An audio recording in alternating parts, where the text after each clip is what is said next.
Bonjour les enfants, c'est papa.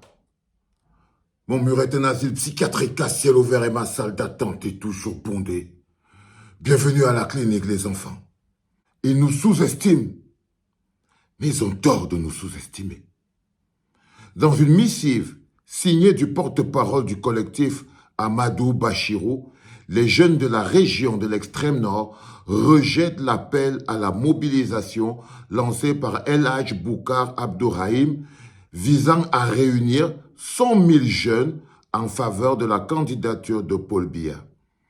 À la place, ces jeunes plaident entre autres pour l'opération 100 000 actes de naissance pour les 100 enfants de l'extrême nord et l'opération 100 000 tables bancs pour les écoles de l'extrême nord. On leur demande 100 000 tables bancs.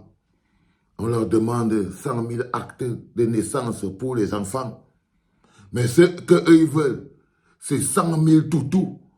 Hein? Ils veulent 100 000 moutons qu'ils vont mettre dans la rue, dans l'enclos, pour aller soutenir la candidature de celui qui est responsable de leur propre misère.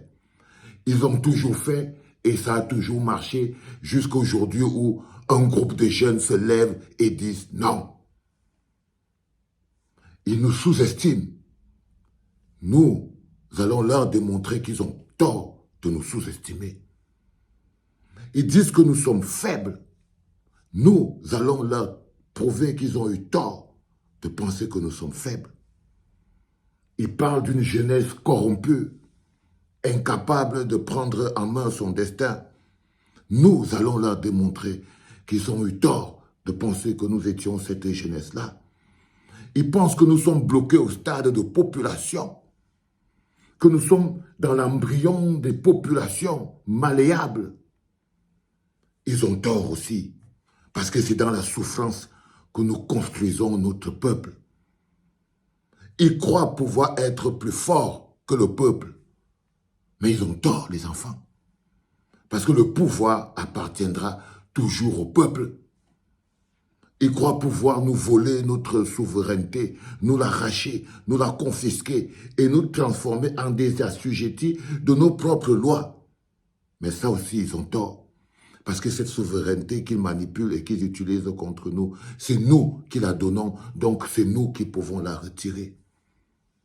Même 100 000 vies de leur vie ne suffiraient pas pour qu'ils gagnent le combat contre le peuple.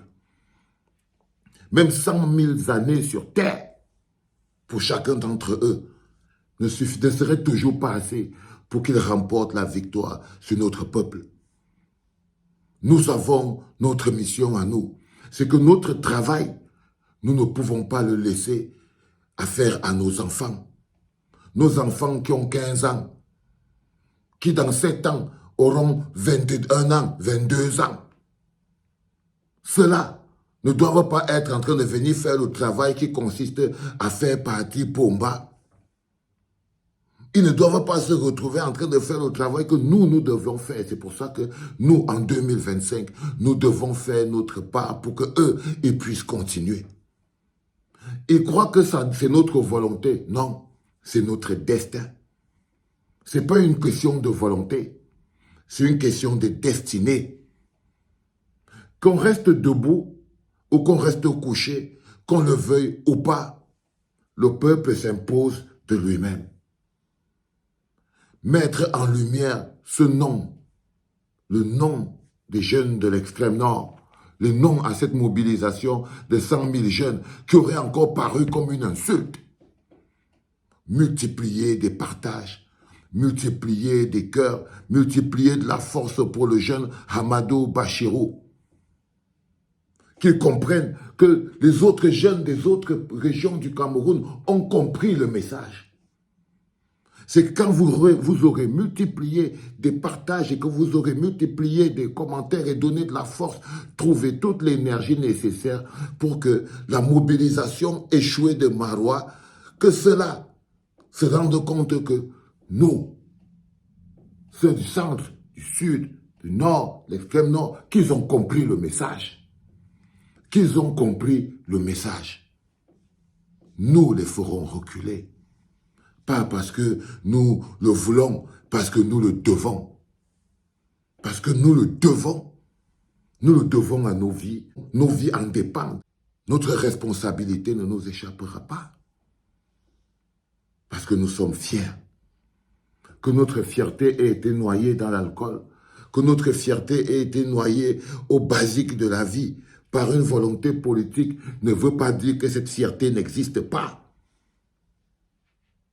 Ce n'est pas parce qu'ils ont effacé de nos mémoires l'histoire de notre peuple, l'histoire de notre résistance, l'histoire de nos combattants, que ces combattants n'existent pas, que cette énergie n'existe pas, que ce carburant où tous les peuples vont se brancher parce que chaque peuple se branche dans son histoire pour trouver la force nécessaire pour mener les combats de son temps.